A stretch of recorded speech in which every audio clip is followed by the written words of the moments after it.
16 अप्रैल 2014 की सुबह South Korea के इमरजेंसी रिस्पांस पर एक बच्चे का फ़ोन आता है। Help us, the boat is sinking. MV Seoul नाम की बोट में टोटल 476 लोग थे, जिसमें से 325 स्टूडेंट्स थे जो एक्साइटेड मूड में अपने स्कूल की फील्ड ट्रिप पर निकले थे। इमरजेंसी रिस्पांस ने बच्चे की बात पर ज़्यादा ध्यान नहीं दिया, क्योंकि अगर बोट डूब रही होती तो बोट का कैप्टन पहले कॉल करता। छोटे बच्चों की बातों को आखिर सीरियसली लेता कौन है? पर सारे लोगों को सिचुएशन की सीरियसनेस का पता नहीं था। जैसे ही बोट टेढ़ी होने लगी, कुछ बच्चे एक्साइटमेंट में चिल्लाने लगे, पर जल्दी ही सबको पता चल गया कि बोट जानलेवा रूप से टेढ़ी हो गई है और पलटने वाली है। और वही हुआ जिसका सबको डर था। वो बच्चा जिसने पैनिक कॉल करी थी, वो और उसके साथ के करीब 325 बच्चे डूब गए। इस ट्रेजेडी ने साउथ कोरिया की नींव हिला दी थी। ये क्यों हुआ? कौन जिम्मेदार है इसका? इन्वेस्टिगेशन में पता चला कि फेरी में ओवरलोडेड कार्गो शिफ्ट हो गया, जिसकी वजह से बोट एक तरफ झुक गई। साउथ कोरियन लॉ के हिसाब से इस बोट में परमिटेड कैपेसिटी का डबल से भी ज़्यादा कार्गो था, और फेरी में इलीगल मॉडिफिकेशंस की वजह से उसका सेंटर ऑफ ग्रेविटी भी ऊपर हो गया था, जिसकी वजह से बोट और अनस्टेबल हो गई। पर सबसे शॉकिंग ये था कि क्रू बार बार लाउड स्पीकर से ये अनाउंस कर रहा था कि अपनी जगह पर ही रहें, बिल्कुल ना हिलें, हिलना खतरनाक हो सकता है। बच्चे इंस्ट्रक्शंस फॉलो करते रहे, जबकि फेरी में पानी भरने लगा था, और जब लोग घबराए हुए डायरेक्शंस का इंतज़ार कर रहे थे, कैप्टन ली जून सुक और सीनियर क्रू मेंबर्स क्वाइटली फेरी से भाग गए, लोगों को उनके अपने हाल पर छोड़ के। रेस्क्यू ऑपरेशन भी लेट और बहुत मिसमैनेज था। कोरियन कोस्ट गार्ड लेट आई और रेस्क्यू में कोऑर्डिनेशन की कमी थी। फेरी सिर्फ 2.5 घंटे में पूरी तरह से डूब चुकी थी। इस इंसिडेंट में टोटल 304 लोगों की जान गई, जिसमें से लगभग 250 हाई स्कूल स्टूडेंट्स थे। इस ट्रेजेडी ने साउथ कोरिया की करप्शन और पावर मिसयूज़ का चेहरा सामने ला दिया था। सबको पता था कि ये किसी चेबो का काम हो सकता है।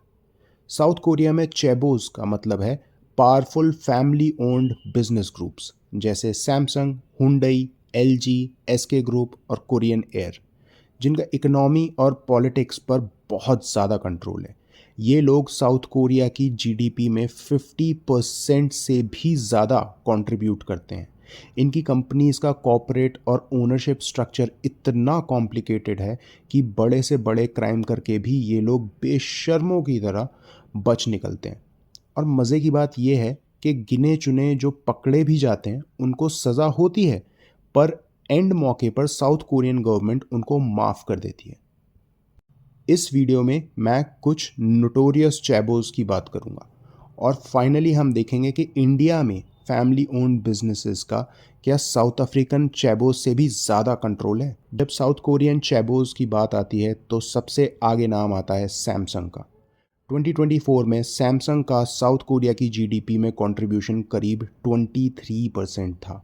सैमसंग इतना पावरफुल है कि उसके वाइस चेयरमैन ली जे योंग, जिनको क्राउन प्रिंस ऑफ सैमसंग कहा जाता है, ने साउथ कोरियन प्रेसिडेंट को $36 मिलियन की रिश्वत देकर कुछ मर्जर्स अलाउ करवाए। इस मैटर के सामने आने के बाद साउथ कोरिया की प्रेसिडेंट और क्राउन प्रिंस ऑफ सैमसंग पर पुलिस केस भी चले और दोनों को सज़ा भी हुई। पर अजीब बात यह है कि जहां प्रेसिडेंट का इम्पीचमेंट हुआ, उन पर $17 मिलियन का फाइन पड़ा और उनको 27 ईयर्स की सज़ा हुई, वहीं क्राउन प्रिंस ऑफ सैमसंग को मात्र 2.5 साल की सज़ा सुनाई गई। इतना ही नहीं, साउथ कोरिया के नए प्रेसिडेंट, जिन्होंने इसी बात पर इलेक्शन जीता था कि वो किसी भी चैबो को कभी माफ़ नहीं करेंगे, ने एक ही साल में सैमसंग के क्राउन प्रिंस को माफ़ कर दिया। उन्होंने बोला कि मुझे पता है कि ली जे योंग ने गलती करी है, पर वो और सैमसंग साउथ कोरिया के लिए बहुत इंपॉर्टेंट है, हम उन्हें जेल में नहीं रख सकते। ऐसा ही कुछ हुआ हुंडई के केस में। 2023 में हुंडई मोटर्स का जीडीपी कंट्रीब्यूशन करीब 11.5% था। 2006 में हुंडई के चेयरमैन चुंग मोंग को करप्शन और एम्बेजलमेंट में जेल गए थे, लेकिन उन्हें भी जल्दी ही सस्पेंड करके रिलीज कर दिया गया था। Same goes for LG group. GDP में 8 to 10% का कंट्रीब्यूशन रखने वाले एलजी ग्रुप का भी रिकॉर्ड क्लीन नहीं है। 2018 में एलजी के चेयरमैन को क्वांगमो पे टैक्स एवेजन और फैमिली कॉन्फ्लिक्ट के काफ़ी सीरियस एलिगेशन सामने आए थे, पर उन पर कभी कोई एक्शन नहीं लिया गया। एक और एग्जाम्पल है एसके ग्रुप का। ये भी 2023 के आंकड़ों के हिसाब से साउथ कोरिया की जीडीपी में अराउंड 10% कंट्रीब्यूशन करते हैं। इसके चेयरमैन शे ताई वोंग इनसाइडर ट्रेडिंग और मिसयूज ऑफ कंपनी फंड्स के चार्जेस में जेल गए, पर वो भी जल्दी ही बाहर आ गए और अपने पावरफुल कनेक्शंस की वजह से वापस अपनी पोजीशन पर बैठ गए। फाइनली बात करते हैं यू ब्योन उंग की। जिस बोट के बारे में मैंने वीडियो के स्टार्टिंग में आपको बताया था, यू की कंपनी की ही थी।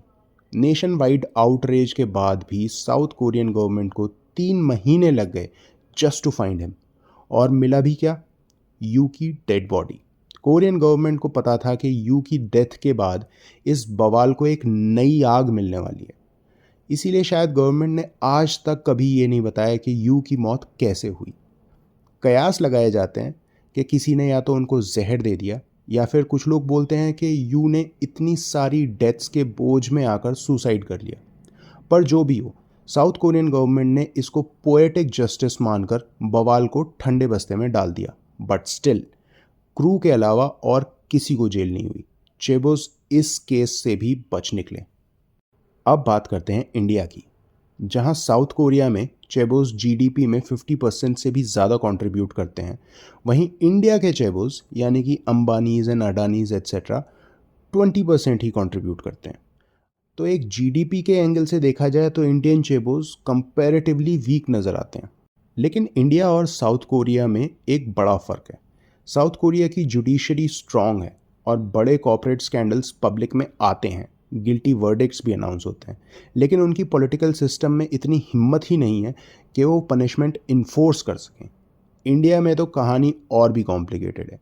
यहाँ चेबोस अपनी क्राइम जुडिशरी तक ही नहीं पहुँचने देते, क्योंकि उनके क्राइम्स या तो सामने आते ही नहीं, या फिर जुडिशरी में करोड़ों पेंडिंग केसेस के नीचे दबा दिए जाते हैं। इसीलिए अगर हम कंपेयर करें तो शायद इंडियन चेबोस अपने साउथ कोरियन काउंटर पार्ट से भी ज़्यादा सेफ हैं।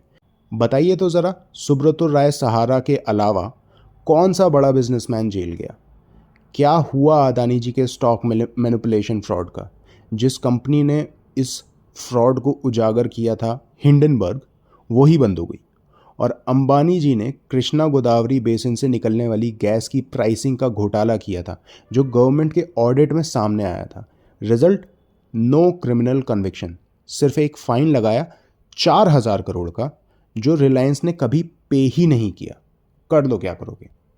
जब पैसा, पॉलिटिक्स और पावर एक जगह अक्यूमुलेट हो जाएं, तो ट्रांसपेरेंसी और अकाउंटेबिलिटी दोनों खतरे में आ जाते हैं। साउथ कोरिया में जुडिशरी ने अपना काम किया, लेकिन पॉलिटिकल विल की कमी थी। इंडिया में तो जुडिशरी तक बात ही नहीं पहुंच पाती है। इसी वजह से हमें ज़रूरी है कि हम कॉर्पोरेट अकाउंटेबिलिटी और ट्रांसपेरेंसी के लिए अवेयर रहें और पब्लिक प्रेशर हमेशा मेंटेन करके रखें, क्योंकि अनचेक्ड पावर और करप्शन कभी भी एक और साउथ कोरियन फेरी जैसी ट्रेजेडी पैदा कर सकता है।